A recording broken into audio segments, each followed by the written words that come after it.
Yo, and yo, we're in the room. Yo, Yay. That was amazing, Lucy. I got to say, I was sat there watching you like eating your food as quick as possible. I was like 30 seconds, which I accidentally put in the comments, by the way. I was like, yo, guys, we got 30 seconds. And Lucy's like, I'm like, and we're ready to go. She's just like, hi. Brilliant. Well done. Did you well see done. me do this when I finished my food? I put my hands up in the air because I was so pleased I cleared it, like bang. Hey guys, welcome to the USUK's Weekly Bazaar with myself, Alex Whiteley, Shane Chebsey, and myself, Lucy Orchard. Yeah, we're fucking here. I can hear a bit of an echo. Sounds like somebody's watching us in the background. Is that Mama Orchard? She's like, oh, Alex Whiteley's on TV. Thank you very much for joining us again this week. We had such a good time last week. We have a good time all the time. And straight in with the comments there. Hugh Janus. I love Hugh Janus. Hey, Hugh. Good evening, guys. Good evening, Hugh. So, yeah, it's been quite a week. Have you guys been okay? What have you been up to, Lucy? So, I did say I had quite a big story to tell you. Hang on. Just seen a comment come up from Brian. Apparently, he saw a really funny, attractive, independent woman. He says, Lucy, I saw your twin the other day in Walmart here in NOLA. Okay. I did a really big interview yesterday with BAFTA-nominated writer and creator and actress Sian Harries. So she co-wrote Man Down with Greg Davies. She did Tourist Trap with all the big names like Sally Phillips and Ellis James, etc. And after that show, we review a comedy program, myself and Sarah Bridgman. So I screen grabbed, as I do for the other shows, a bit of Mandy to show the comedy show before we reviewed it. And it was a bit where Mandy is killing spiders with a mallet to the rhythm of Harry Belafonte's Daylight Coming. Didn't think anything of it. Then we got a warning that music is banned in Canada as copyright, and they've taken the video down off Joke Pit. No! Oh my god! No! Harry Belafonte! Oh. Well, you know what they say. Blame Canada. Blame Canada. Blame Canada. Oh, Canada. Why? Brian does add that this person was wearing a shirt with a weed logo. That's definitely Lucy. That was probably Lucy, in fact. Yeah, absolutely. Yeah. Getting around, Lucy. Okay. Couldn't get over it. To it's like copyright infringement. Oh, was it the new David Guetta song? Oh, was it something new and banging? No, it's Calypso. Oh. That's hilarious. Shane, what have you been up to, man? You been up to much? I've been pretty busy as well. Yeah. I've been interviewing people for the Icecast, trying to build up a backlog of interviews. I've interviewed some really cool people actually this week. Jimmy Broxton and Mike Collins. And that's not the Mike Collins that landed on the moon, but Mike Collins, the comic artist. You know Mike, don't you, Lucy? Beautiful, lovely Mike Collins. He is a lovely guy, yeah. So I had a really good interview with him. So that'll be coming out in a couple of weeks. And the one with Jimmy will be coming out tomorrow. Nice. I really appreciate that. That's really good. You're kicking ass. Kicking ass, man. I was on the BBC again on Thursday, BBC Radio Shropshire. Oh yeah, get you. It was a weird one, right? It was a weird one because the Wednesday before I finished my night shift for the week. I can hear that echo. That echo is like, can you hear that, Shane? Can you hear that echo? I can hear it, yeah, but I don't know where it's coming from. I can hear it in my headphones. Yeah. I wonder where it's coming from. Lucy's like, I can't hear it. I've not got the stream playing. My mic's all connected. Unless my mic is picking up my headphones. I don't know. Maybe my headphones are a bit loud. It's only very subtle. Anyway, so that Wednesday, I'd finished my night shift. My car's been broken for like a week, and Shane Hinton, our sometimes Shane, has been fixing it. And so like the part came at 4 o'clock. He's like, I can only do it at 5 o'clock. So I had a business meeting before I went to bed. So I only had 3 hours sleep, woke up, stood in the rain for the car not to be fixed. Bless Shane for his efforts. It was still not fixed. Then we came back, had to put together and then record a live show at 11 o'clock, which went on till 12. I went to bed, woke up, and then I was on the BBC the next morning, like, all right. Not quite with it then, mate. My mom said she cried. Bless her. She's like, oh, brought a tear to my eye. And it was probably the worst interview we've ever done. That was just to promote some audio tours that we put around Shrewsbury, which are really cool, by the way. Apparently, people have been seeing. Do you do right, Alex? Do you do another podcast? I do. Oh, the Tewkesbury tea cake, isn't it? The Tewkesbury cheesecake. It's a good name for a podcast, eh? If Shane's head is hollow as mine, it's amplifying the sound and causing the echo. There you go. That'll be it, Brian. Yeah. So yeah, that interview was quite odd. I do another show called the Shrewsbury Biscuit Podcast. If you're in Shrewsbury or you live in Shrewsbury, it's worth a listen. Anyway, enough talking about ourselves. You know what I got told today is I got told today would have been John Lennon's 80th birthday today. So if in the comments we can get some Beatles puns, that'll be great. Well, get in touch if you're a narcissist and you cheat on your wife. Get in touch. Let's hear the John Lennon fan, love. If you're a maniacal genius, get in on the chat. Because it could just be a perfect day. Anyway, moving on. Wasn't that Lou Reed? We have. It's such a perfect day. I thought that was John Lennon. I want to. That's a rap advert. Is that not John Lennon? I've always thought that was John Lennon. Reed. Music with Alex. Oh, it's a new segment to the show. Music with Alex. Hey man, music's my strong point. I know. I love that Madonna song, Rocket Man. We do have some trending news stories to bring you this week, and we've got 2 stories for Science with Alex at the end, so we've got them to look forward to. We haven't really put these in an order, to be honest, so I'm just going to click one, and then whatever one comes up, we'll talk about. I wanted to bring up there's one that Lucy really wants to stick a teeth into, so we'll start off with something easy, shall we? Sex chastity belts. Let's break it this totally, yeah. Male chastity gadget hack could lock users in. Now, for those that aren't aware of the word, not familiar with the word of cuckolding or BDSM, a chastity is something you put around your male genital bits to lock it in there so you can't use it. I'd say chastity belts have been a gender neutral constraint, really. In fact, when I say gender neutral, it was mainly for women. It always was, wasn't it? Lock it in. Oh, can you imagine the smell when you take that off? Wow. But or the infringement of human rights. Both stink. But yeah, the idea is you lock your little fella in a cage. Your wife is looking particularly sexy or probably doing something that might turn you on, and you cannot access said little man. So that's what this is. But there is an electrical one. There's one. Okay, reach. I will accept. Risky. That's the wrong story, Alex. Just got a comment in as well. There's a comment here from Brian. Oh, it's a pun. Lucy's in the sky, but I don't think that's diamonds she's pouring. Oi, oi. Got another one from Hugh Janus. What did John Lennon say at the Bukkake? Come together right now over me. That's a fitting subject. Keep them coming, guys. Keep them coming. I love a pun. Come on. We do love a pun. Okay, so a security flaw in a high-tech chastity belt for men made it possible for hackers to remotely lock all the devices in use simultaneously.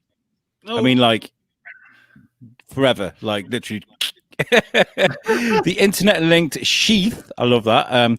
Has no. Sounds quite rude, doesn't it? Sheath. That sounds horrible. The internet linked sheath has no manual override, so owners might have been faced with the prospect of having to use a grinder or bolt cutter to free themselves from its metal clamp. Bit risky. Yeah. One Looks slip. like you're about to cry, Shane. Oh, just the thought of slipping. Whoa. Yeah. The Sex Toys app has been fixed by its Chinese developer after a team of UK security professionals flagged the bug. They've also published a workaround. This could be a reach around. Sorry.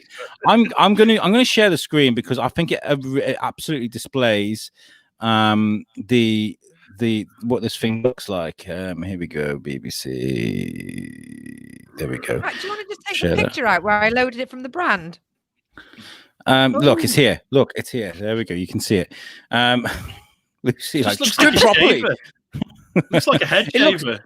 It doesn't look scary at all, does it? But can you imagine being attached to that thing? So they. No way. This is the workaround. This could be useful to anybody still using the old version of the app. Oh, God, you're not using the old version of the chastity belt to you. How embarrassing. I know, yeah. Upgrade to 5.0, Jesus Christ. Find themselves locked in as a result of an attacker making use of the revelation. Any other attempt to cut through the device's plastic body poses risks of harm. So the workaround involves prizing open the circuit board and pressing batteries against two of the wires. This is just insane. Yeah. Just don't do it, man. Just don't do it, innit? That's the lesson. Don't put devices around your cock because it's very dangerous. Look at this map here. Look at that. That's the amount. That's where people use this thing in the world. A sample of coordinates revealed by Cellmate servers show the device has been used worldwide. That's how many people use this disgusting contraption around the world. What is wrong with you people? If we zoom in on the UK, will it go to your house, Alex? Yeah. I don't need one. No.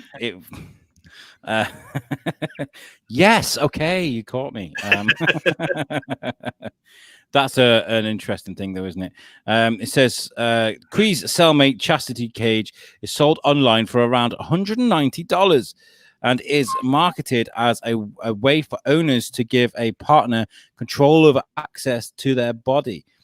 Pen test partners believe that around 40,000 devices have been sold based on the number of IDs that have been granted to its Guangdong. What an apt name! I mean, if that's where it's created, Alex, really, there should be an accent applied to this paragraph. It's really unfortunate that it's made in Guangdong. Guangdong. The cage wirelessly connects to a smartphone via a Bluetooth signal, which is used to trigger the device's lock and clamp mechanism. But to achieve this, the software relies on sending commands to a computer server used by the manufacturer. The security researchers say that they discovered a way to fool the server into disclosing the registered name of each the device owner, among other personal details, as well as the coordinates of every location from where the app had been used. What is it? Wow. And we're worried about 5G. Fucking hell. Wow. This is a lot more worrying. What's the comment there from Brian? Oh, we've still got one comment from Brian that says, "Is that the small model? Seems like it would pinch in all the wrong places." And someone put, "Hey, there's my house." I'm very aware of the terminology morning glory. And morning glory is just a natural body function because, guys, it's just a body. So you boys get an erection sometimes when you're asleep, before you wake up, or first thing when you wake up. It just happens. But that doesn't seem to have room for no maneuver. No, that's when I looked at that. I thought, well, what if you have an involuntary There's no pivot point?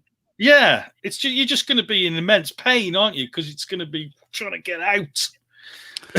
What Lucy is trying to say is, at a certain point in your life, boys, your bodies are going to change. Right.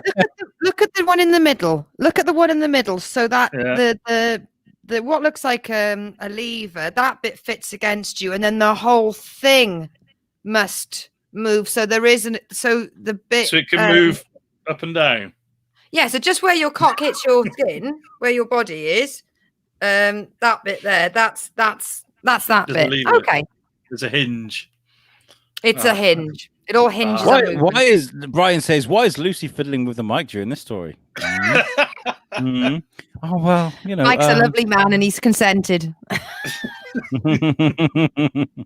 What a funny thing to do, though, just to be like, right, lock, open, lock, open, lock, open, open, lock, lock, open, and then just be like, oh yeah, by the way, you know Trevor? Your partner, or ring your partner and go, hey baby, you know how you've got control to my chastity device? Well, I'm busting for a piss. You couldn't let me out.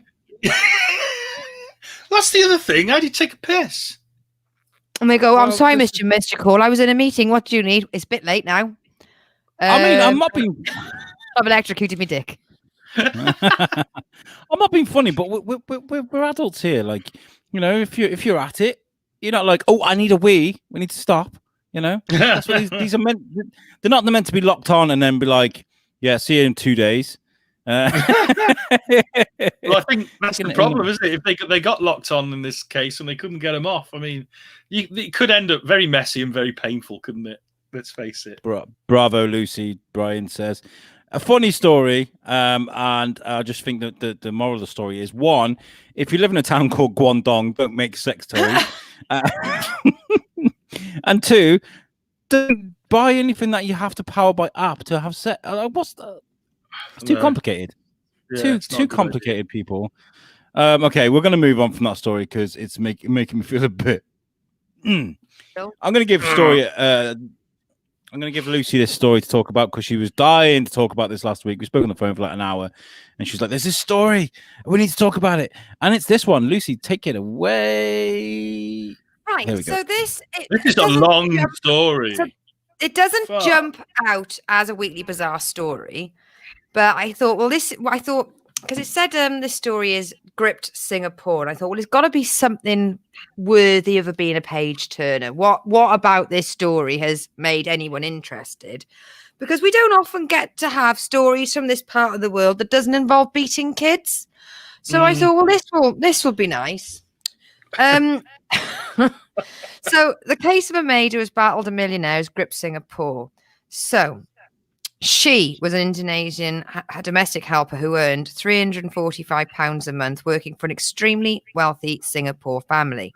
He was her employer, a titan of Singapore business establishment and the chairman of some of country's biggest companies. One day, his family accused her of stealing from them. They then reported her to the police, triggering what would become a high-profile court case and what would grip the country with its accusations of pilfering luxury handbags, a DVD player, and even claims of cross-dressing. So she was finally acquitted. She's so glad she's finally free. She'd been fighting for 4 years. So this is what happened. So she started working in Mr. Liu Meng Leong's home in 2007, where several family members, including his son, Carl, very, very basic Singapore name there, Carl. March 2016, Mr. Carl, the son, and his family moved out of the home and lived somewhere else. All right. So there's the main house. There she is cleaning for them. Son and family move out, different location. So then they said that they wanted the cleaner to go to the son's house and clean his house and his business, but that would break local employment laws. She's very aware that she is considered, lowly by the family, but she is not going to break local employment laws just because they can't be bothered to get another cleaner and pay some more money. So as soon as she said no, they fired her, sent her stuff back to, where did they send her stuff back to? Indonesia. Say that again, sorry. Indonesia. Yes, Indonesia. But instead of just putting her stuff in boxes, they put her stuff and some other stuff in the boxes and accused her of stealing. Sour grapes. Yeah. Plus, they don't have to pay her then, I suppose. Exactly. So Yeah. they're claiming that she has stolen up to £34,000 of stuff. And she's saying that, look, if she had anything, it was stuff that was thrown out or given to her. That's the only crossover in this Venn diagram. The other stuff was not hers. And they said that she nicked this DVD player, and never once did they actually release the fact the DVD player was broken and was in the bin. So the keyword is it's a DVD, not a DVD player, because it didn't play. They accused her of stealing some clothes, and when they said to this guy, "Are you sure they're yours?" He went, "Oh yeah, I'm a massive cross-dresser." They went, "Are you? Is that where it came about? Oh, God. Because, you know, they're not your size, and particularly not your style. Oh, I much prefer you in an autumn color range than a spring summer. But it got Was his turned name out Jude? David and Goliath. Jude. Sorry. She took Hey, them on and she cleared her name, but it involved going to prison and 4 years of court cases. Dirty little bastards. That's what I want to say. And well done. Well done for winning. Definitely. David and Goliath. Well done. Or should I say David and Jude? Hey, Jude. Cross-dressing. Sorry. Bravo, Alex. Well done. Yeah. They should have given up on the lie, really, there, shouldn't they? The whole, they're my clothes. They're mine? Are they? Are they? Oh, bloody hell. I mean, that goes to show that there's a problem, isn't there, with big, rich and powerful people thinking that they can just quash poor people by making up whatever shit they think of. Yeah, blatant lies. And it's disgusting, isn't it? To treat people like and that. it's happening a lot, especially in politics at the moment. It's a crazy world we live in. But this if you feel like you've been trodden on by the big man, by the man, this story should give you inspiration to go out there and feel go and get liberated. Go and do it. Fight and come together. She ends this on. She says all she wants to do is she wants to go home. She wants to return to Indonesia. I forgive my employer. I just wish to tell them not to do the same thing to other workers. Oh, bless her. I'd have been on the court steps going, I'm going to get some money out of you fuckers. Fuck you. Yeah. Fuck your house. Fuck the horses that brought you here. She's probably just sick to death of the whole thing by now, isn't she? I don't blame her for just going and leaving them to it. So has she been given any compensation? What's the compensation she's going to be given? Did you say it was a lot? Right. They're saying that her lawyer worked pro bono, but would have cost 150,000 Singapore dollars. I don't know how much that is worth. I'm not quite sure. It doesn't really say what her payout will be or has been. She might not get one because they've accused her of theft. She's been proven not guilty, but then she'd have to file a counter civil suit to get any payout from them. I mean, you know what I mean? So she won't get anything unless she files a suit, and the chances are she can't afford to do that. I don't think Singapore law is aimed at justice for the smaller people. No. Especially if you have boobs and a vagina, possibly. I'm going to back you on that one. I definitely agree. I don't think they're massive feminists. No, you didn't get that impression, do you? But we could be wrong. Yeah. Anyone from Singapore out there? Get involved in the chat. Let us know. We want to know. A great comment here from Brian. Brian knocks this one straight out of the park. He says she was arrested by Sergeant Pepper. Sent back to the USSR. I'm reading to me.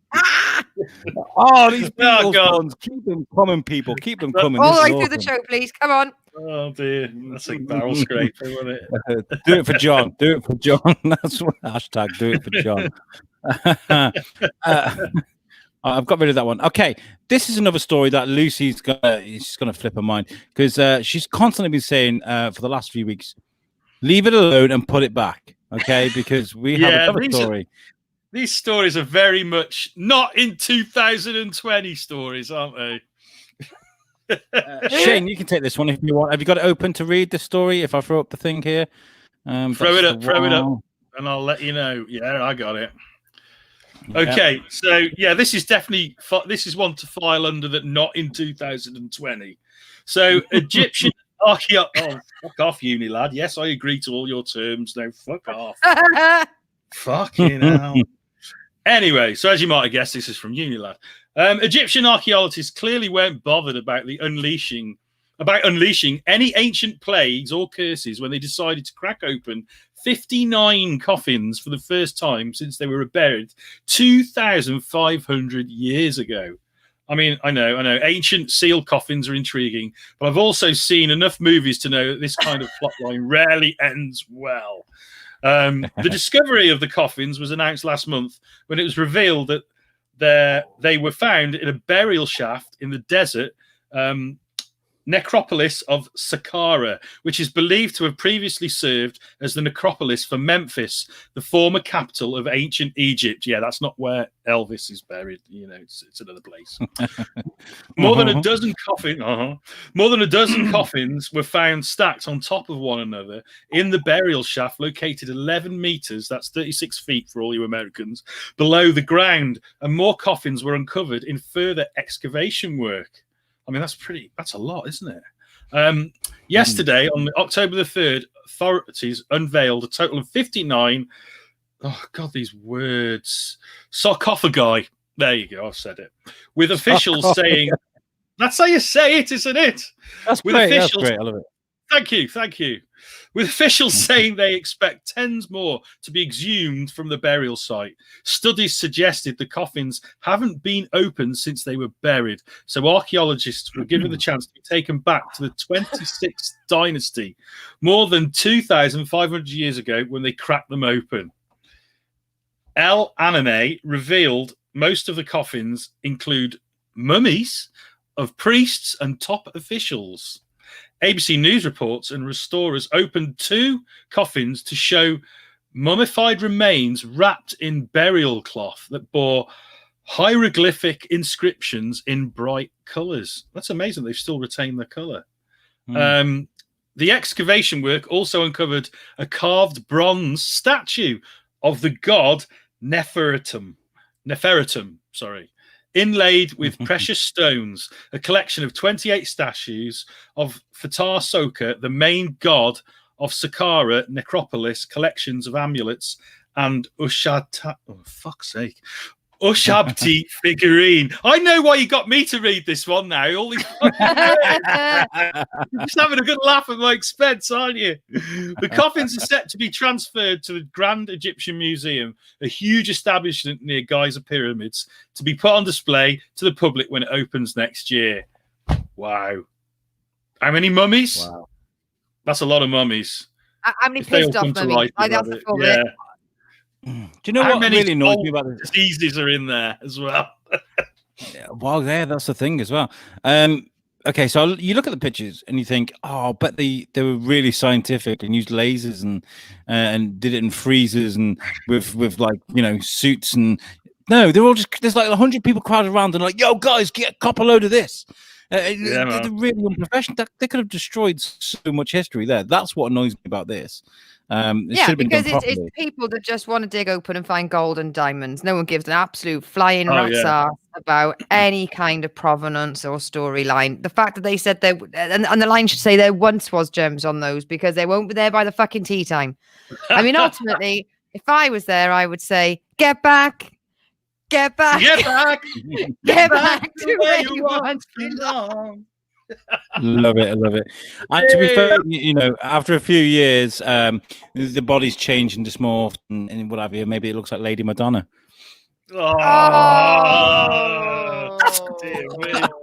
Keep them coming, people. Keep them puns coming all the way through the show. Do it for John. So Brian says here, no, bad archaeologists. Spray water bottle, shakes tin of can of pennies. Bad. Put them back where you found it. He's going nuts about this.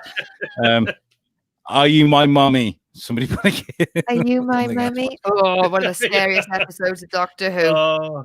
But seriously, what the fuck is wrong with people this year? I don't get it. Like enough bad shit's happened.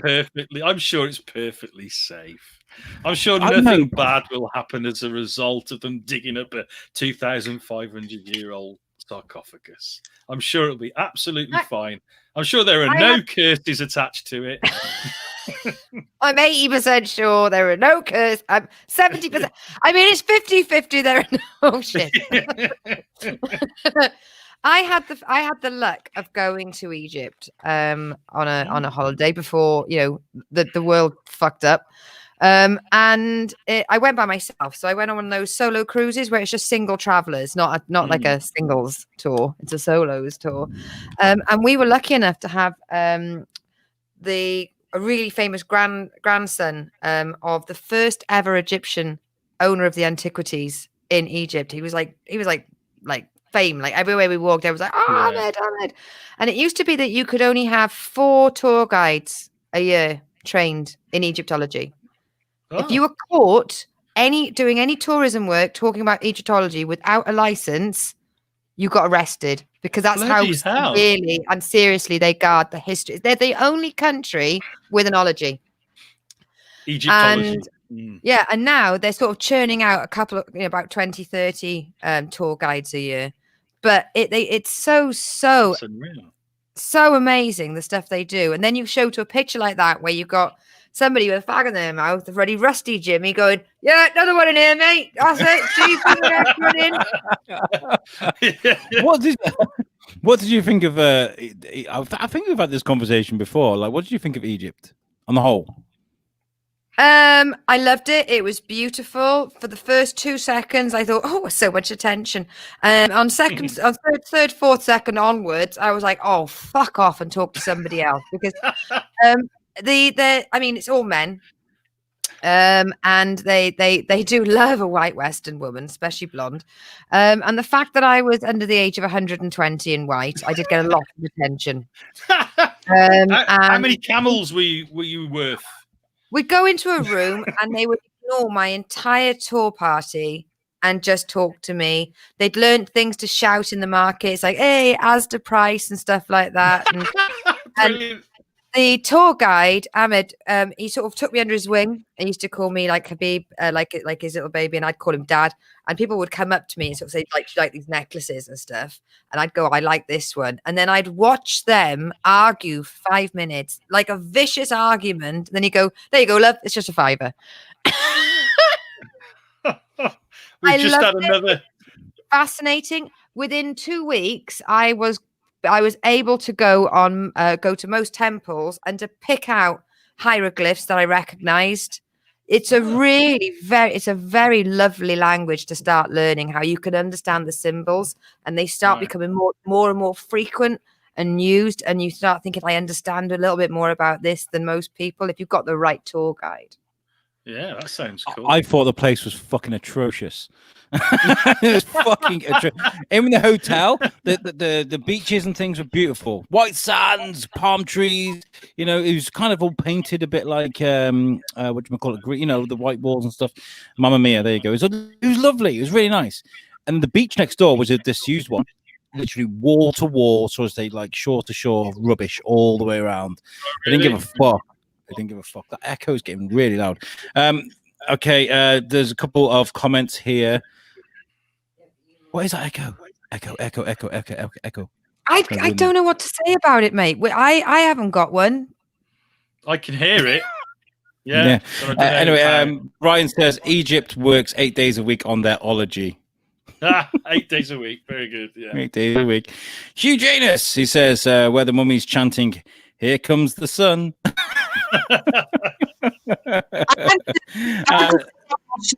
Oh, we've got another one. It's a hard day's night getting these puns to fit in the show. I went to Sharm on an all-inclusive holiday, and I thought it was horrible. I went there for 2 weeks, and it took me 1 week to sort of get the confidence to just go out in an all-inclusive in a small gated hotel, to go out in a bikini, because just all the staff are just men that just stare. And it's just like over here then. Yeah, I couldn't get, like, at the breakfast bar, they do your eggs, and it was still kind of snotty. I couldn't get them to turn them over because I was a woman asking, and they just wouldn't listen to me. I had the same thing. I had the same thing. Honestly, the guy's just staring at me. I mean, I was wearing a Borat mankini, but that's okay, guys. Moving on. We've got a couple of really funny to show you. This one I found. I saw somebody like one of our USUK followers had shared this or liked it, and I was kind of like, "Whoa, why didn't you just put it in the Weekly Bazaar?" Because this was just hilarious. This video is amazing. It is amazing. I stopped it at that point because I don't want it to. That is the video player, and I kind of paused it. This is a guy in California on top of a palm tree, really, really fucking big palm tree, with a chainsaw, and he's he's chopping the head of the chainsaw off while he's on top of it. Now, I've got to say, like 25 to 30% of the weight on that tree is coming from the head itself. Yeah, basic physics. Would you like to see the video? Yeah? Yes, please. I don't know how this is going to work. I've never done this before, so I don't know how it's going to work. Here is the Just video. Press it. Fucking nutter on top of the tree. Enjoy.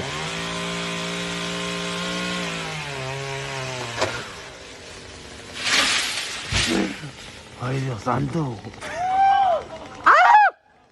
A la verga, compa.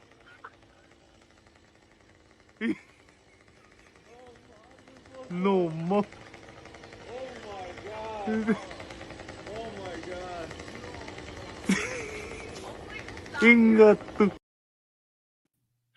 How does he get down? I mean, I guess he's Imagine lubricated by the fact he's shit and pissed himself.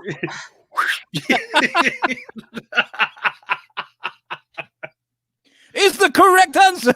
Sorry. Oh my god. Brian here says that the tree started twisting and he started shouting. He's got a fucking chainsaw attached to it. Oh yeah, I get it now. Started twisting. I imagine you heard him shout, "Help! Yeah. I need somebody." He came down. He was really shaking up. He's like, "I want to hold your hand."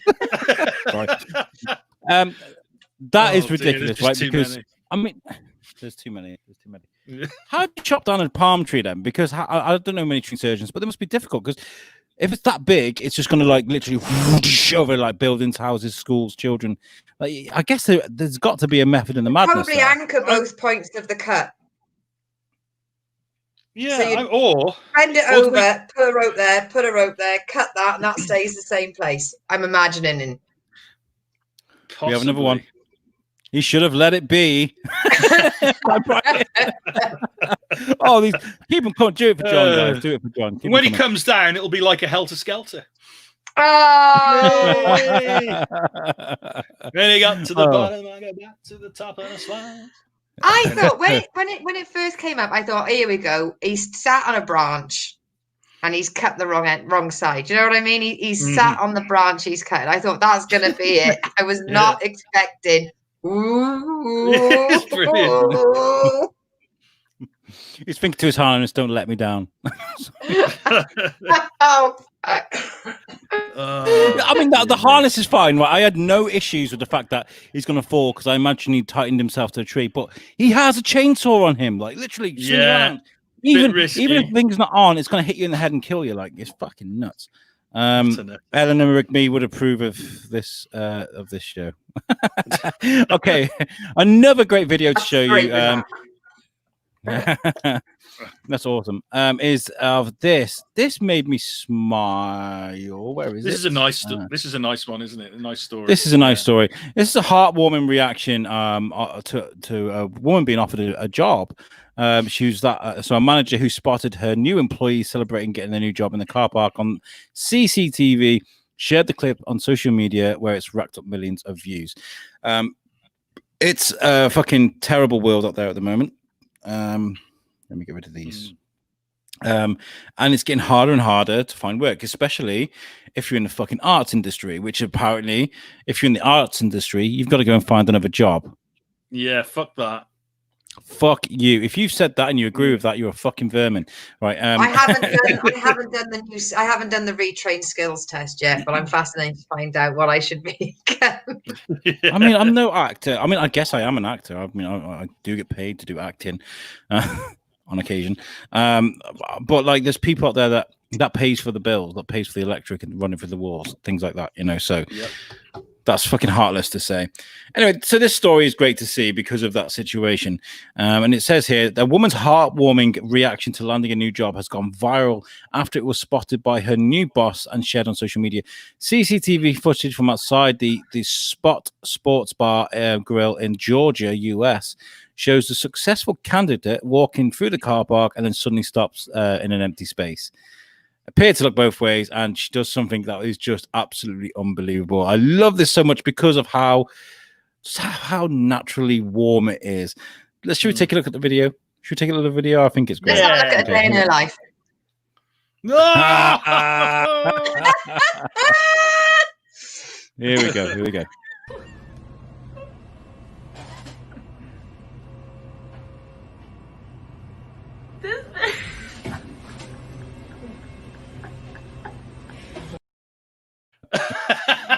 You see the Oh, the way she Sorry. straightens up, yeah, just walks off dead straight. Like, I'm watching it again. Let's do that one more time because that makes me smile so many.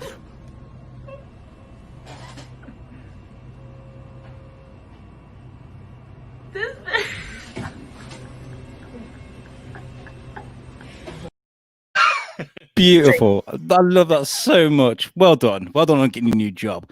And Dancing with the Stars is next for you. I saw her standing there. Brian, you're winning today. You're winning. Brian, that's great. That one. Yeah, pretty good. Yeah. So those are the good stories that we've got to go through. Okay, did I close that? Next, we're moving on to our favorite segment of the show. And that is Science with Alex. Science with Alex. He's not a racist. Fuck you, timeline. Fuck you. The fuck? We need Shane, sort some music out, please. So we can get this. I'll get the band to record a jingle, all right? We'll do a jingle. Next time we get together, we'll record a Science with Alex jingle. Actually, we came up with a brilliant idea. Me and Lisa were chatting the other day, and I told her my idea for music, and it's fucking brilliant. We'll talk after the show. Cool. Hugh Janus, twist and shout, baby. Twist and shout. That's the lady that was dancing. And then I'm going to keep doing these. Maybe she thought she was an octopus garden in the shade. Oh, very good. Very good. Very good. He's not a racist. Well, I think everyone was smiling after they saw her standing there. Yeah, that was good. That was good. Yeah, that was brilliant. Okay, moving on with Science with Alex. We've got two stories for you today. The one of which I'm going to save till last because I think it brings up. I mean, they both got implications. I think to sort of morality and humanity. This one here is for you Jurassic Park fans out there. For the first time, scientists successfully extract DNA from insects embedded in tree resin. And if you remember your Jurassic Park facts, you remember that they get the dinosaur DNA, the dino DNA, from the amber, the tree sap that runs over the mosquitoes, which has sucked up dinosaur blood. He's not a racist. That's what we need. We need. Avoid that. Sorry, I do. He's not a racist. We need Axl Rose. He's not racist. Yeah. Somewhere in South Africa, a miner finds a piece of amber. Inside the hardened tree resin, he notes that there seems to be a mosquito. Using advanced equipment, scientists extract the last meal of the blood-sucking insect. Thanks to the genetic code perfectly preserved in the still intact blood cells, the scientists then clone a dinosaur.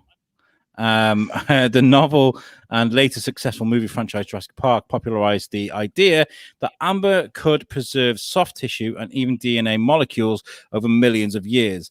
But real attempts to extract DNA from amber or similar substances were unsuccessful to this day, and resin-embedded samples were deemed unsuitable for genetic examination. Until today. Unlike in the movies, fossil tree resin is not a good choice to preserve DNA, a fragile molecule carrying genetic instructions for the development functioning growth and reproduction. The fucking growth and reproduction of all known organisms. When vicious substance traps a small animal, the soft tissues start to decay immediately, and most DNA is lost before the entire animal is even encapsulated. Even if some DNA is preserved, the resin's chemical compounds will react with it, destroying it over time. It seems like, well, we set fire to it. The DNA was broken. We used some pliers. DNA was broken. We dropped it in some acid first of all. Then no, that still broke through it. So we dipped it in alcohol. It's burnt. Yeah. A study published in the journal PLOS One, not Plus One, PLOS One, attempted to determine if and how long the DNA of insects enclosed in a resinous materials can be preserved. The researchers collected small ambrosia beetles that were trapped in resin of amber trees or Hymenaea in Madagascar. The chemical composition of the modern tree resin is very similar to fossilized amber. The samples were stored for 2 to 6 years and then processed. The study concluded that although it is very fragile, DNA was still preserved in the samples. First attempts using ethanol to dissolve the resin from around the beetles proved that to be counterproductive. The alcohol reacts with the resin, destroying any DNA. This observation may explain why past attempts to extract DNA were always unsuccessful. Even after perfecting, that's not how they do it in the movie, though. They drill down, don't they? Remember? Yeah, it's a movie, man. Yeah, there's like a mosquito like that with still blood dripping off his fucking nose, and they're like, Jay put a needle in. Even after perfecting the extraction process, switching chemicals, new problems emerged. The polymerase chain reaction, PCR. Yeah. PCR is widely used to replicate small fragments of DNA, but the researchers discovered that this method is not only very effective with DNA extracted from resinous materials. A bit of a stammer there. Ooh, that was weird. It is possible. So the authors that substances found in the resin inhibit the chemicals used to copy single DNA strings. This is written in only after carefully cleaning the samples and repeating the PCR process various times, enough DNA was replicated to study the genomics of the embedded organisms. It is still not clear how long the DNA will survive inside the resin. The researchers will apply the new method to other examples of resin-embedded insects, from those recent to the oldest ones. To deter, you know what? We should just do a highlight to these stories, shouldn't we? You know, I was thinking that about 5 minutes ago, but carry on, mate. This is the last paragraph. I'm fucking finishing now. I'm doing it right. He started, so he'll finish. I'm fucking finishing. The researchers will apply the new method. What's up? Brian's spotted an obvious pun. I noticed it as well. I didn't want to interrupt the news. I can't see at the moment. I can only read this. But the news will still fucking be there in a minute. Don't worry. DNA from beetles. Hey. Oh, I don't mean to interrupt, Alex, but I'm going to just to save the story. There are going to be people in that lab that are working on this right now that are younger than 27 years of age, and Jurassic Park is 27. There are going to be people working in that weren't even born when the film came out. Oh, it's going to be like Tom Holland, isn't it? Remember that really old movie? No. Yeah. The most depressing part of this whole story is the final sentence, which says the researchers have no intention of raising dinosaurs. Well, fuck you, not openly. Not openly. Obviously, right now someone's throwing it in a petri dish and seeing what happens. I don't think they should do dinosaurs. I think they should do giant arachnids. Bring them back. Them fuckers will set.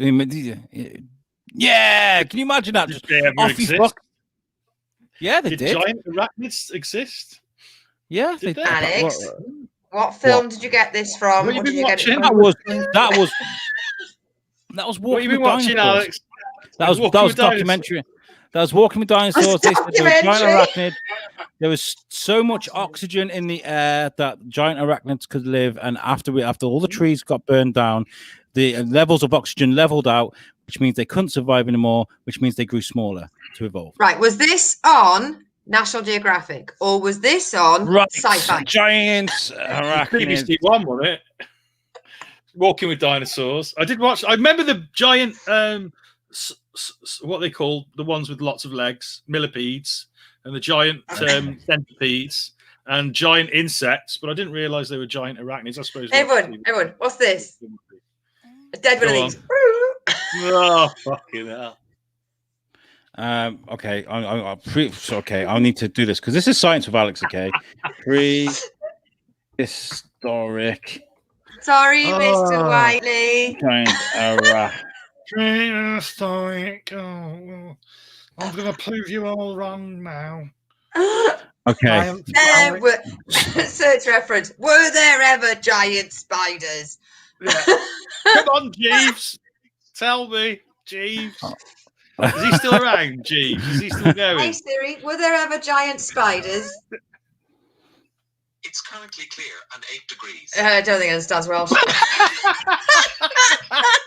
Okay.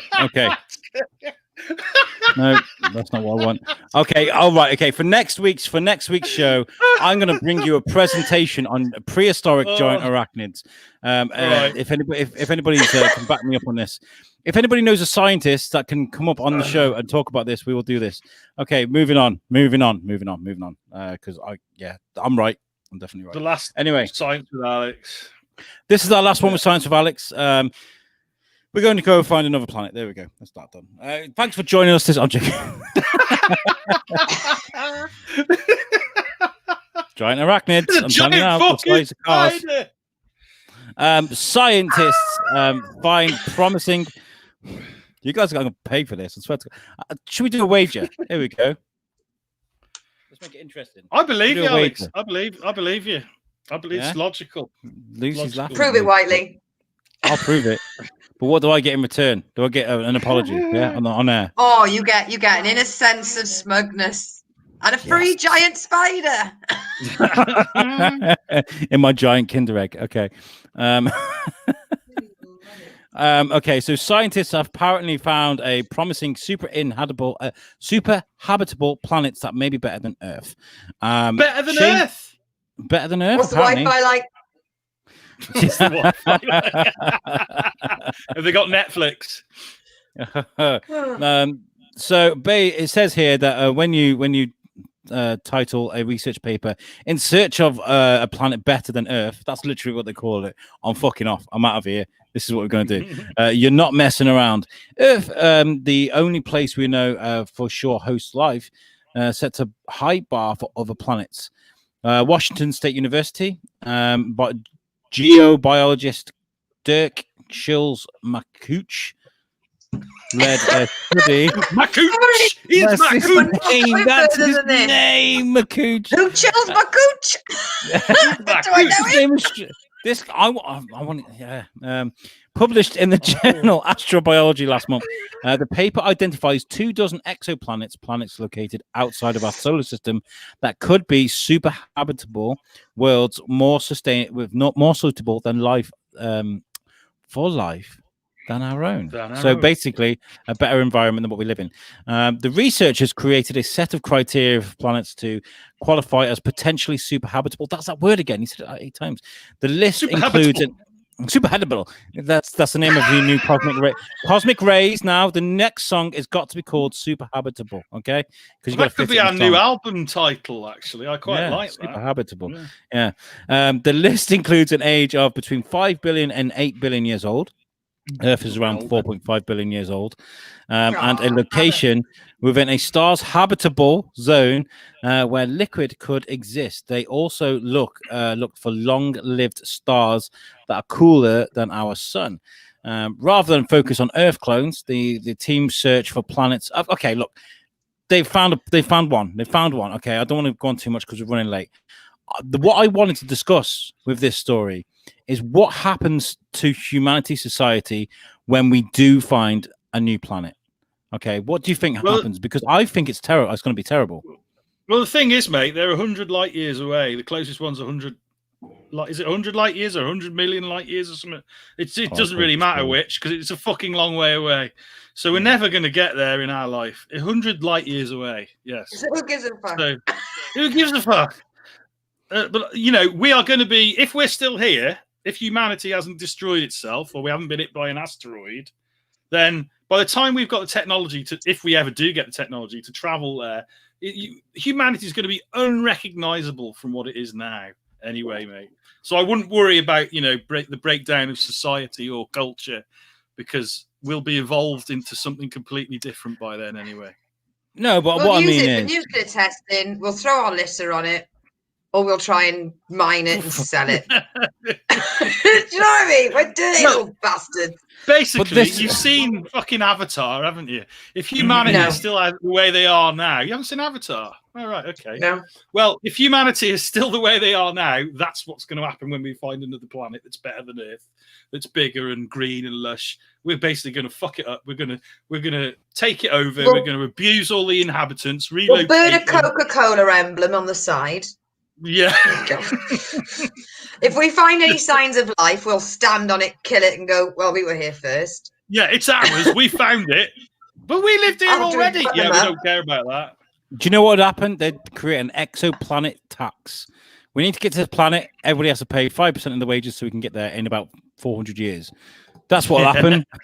And this is the point, right? As soon as they know it's a possibility, even if it is 150 years away, sorry, they find out it's a possibility. They can do it. They've got it's written there, right? Yeah. That's in when theory, that's when life changes. That's when they're like, you know what? hypothetically speaking, Branson's yeah? packing the basket on his hot air balloon Yeah. already. He's got a map. So you think what you're saying, Alex, is if we hypothetically, if we found that we could leave this planet and go to another one, it would change life on this planet. Absolutely, because do you know what you would do? You try and gather as many resources as possible, you know, to make this happen, and then you'd be like, well, it doesn't matter because we're moving to another planet anyway, so fuck this planet up. I'm guessing it'd be a bit like Blade Runner. You'd have all the rich people would go to the new planet, and all the smeg would stay on the shit planet that we're already living on. That Hugh Jenner says, then we will have evolved into giant spiders. "Yay!"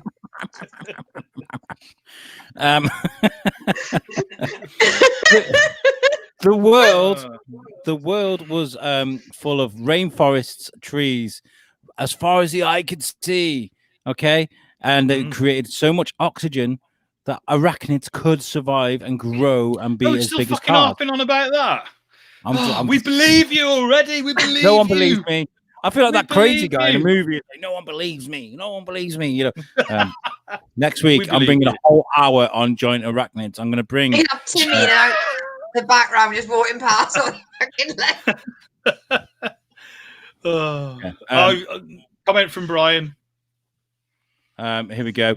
If we find the planet, Elon Musk would finally go home. I like that. There are a couple of comments I missed while I was reading stories out there. Earth is pretty fucked up right now, so it doesn't take much to be more habitable than ours, mostly because it's not filled with idiots. That's true. Very true. Very true. There was a comment earlier that I liked as well. 2020 has had UFOs, mummies, murder hornets, a plague, and now Jurassic Park. Who the fuck is writing this? I like that, and we completely believe you. Apparently, Siri is drunker than Lucy. Very unlikely. That was really funny, I have to say. Hugh Jenner says, "What's the difference between humans and a bullet? Humans miss John Lennon." Oh, It's his birthday, goddammit. You can't say that on his birthday. I can't. He was Alex- horrible to his wife. Cynthia. I'm standing by Cynthia. Fuck you, John. Apparently, Alex is the new Spider-Man. Well, there we go. The science of Alex. What was that? what's that? Is that Mama Orchard? Oh my god, that was my mum talking to the cat. I've taken my microphone out just in case I'm the person creating the back loop, which I don't think I am because I imagine the reverb is still there. But now I haven't got a directional mic. I've got Yeah, that's your fault. Just picking everything up. So what she actually said was, "Don't worry, darling, I'll be there in a tickety boo." Well, it's Mama Orchard. She can do what she likes. She can do what she goddamn likes. Okay.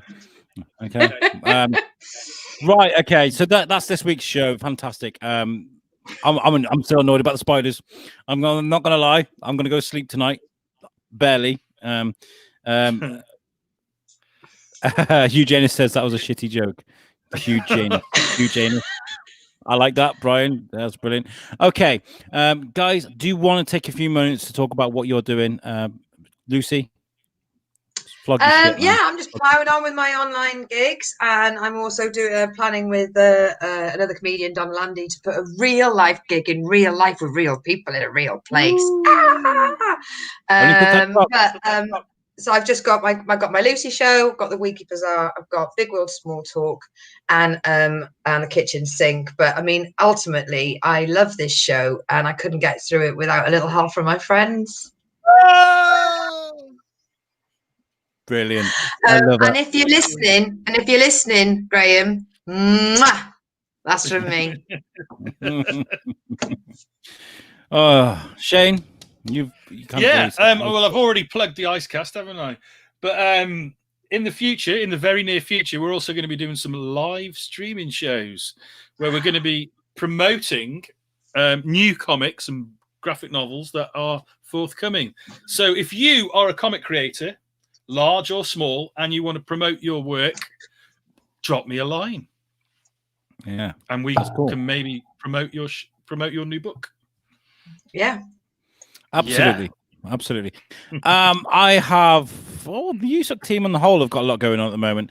Superhero Bar Fight is going to end, and out of the embers of that, you're going to get USUK Chronicles, which is a bit of sweet, really, because Superhero Bar Fight is ending, but out of it is going to come USUK Chronicles with Jamie and Stephen. Jamie, oh, for God's sake. Jamie and Tom Stevens. Jamie and Tom. Jamie and Tom. Let's call it Tom. Do you know why that was? When I think of Tom Stevens, there is Tom Stevens, and TS run through my head at the same time, because depending on what show he's in, I can call him Tom when Tom Bruno isn't about. Oh, that's when he's TS. Anyway, with Jamie Westwood and Tom Stevens, make sure you check them out. What's the difference? We've got like a whole month of Halloween-y type shows coming on, one of which Brian's coming on. Brian's coming on our show soon. I think it's a couple of days before Halloween. He's coming on our show. That's gonna be great. We're gonna do What's the Difference live, which is gonna be great. We're gonna be talking about one last pun from Brian. He says, I missed a pun. If we find the planet, we'd have to go across the universe. Very good. Spiders are eating Alex. It's been a busy week. I've been one of them. Lucy's still got a spider there. So what's the difference? There's lots coming on there. You can catch USUK live as well. If you missed this, you can catch it on the Podbean channel. And we do have a new show coming as well. Tom Bruno is working behind the scenes. Yeah. He's putting something together, which I think is going to be great. You can see on the bottom of the screen there, usuk.podbean.com. That's where you can find all. Also join the USUK fan page on Facebook, and we also have USUK on Twitter as well. We are attacking your socials. It's on the old TikTok. It's on TikTok, Instagram, Facebook, but like with Twitter, I'm shit at Twitter. Honestly, the only time you'll see me on Twitter is on Monday Night Football, where I try and get the attention of the Channel 5, the people on Channel 5, and I'm like, oi, give me attention. Put my tweet on, you know. I get to banter about American football now, which is great. October 30th, that's when we're doing the show. Thank you, Brian. Right, let's get the fuck out of here. Thank you very much to Joke Pit for letting us play in your sandbox. Stealing that from Kevin Cheers, Smith. Guys.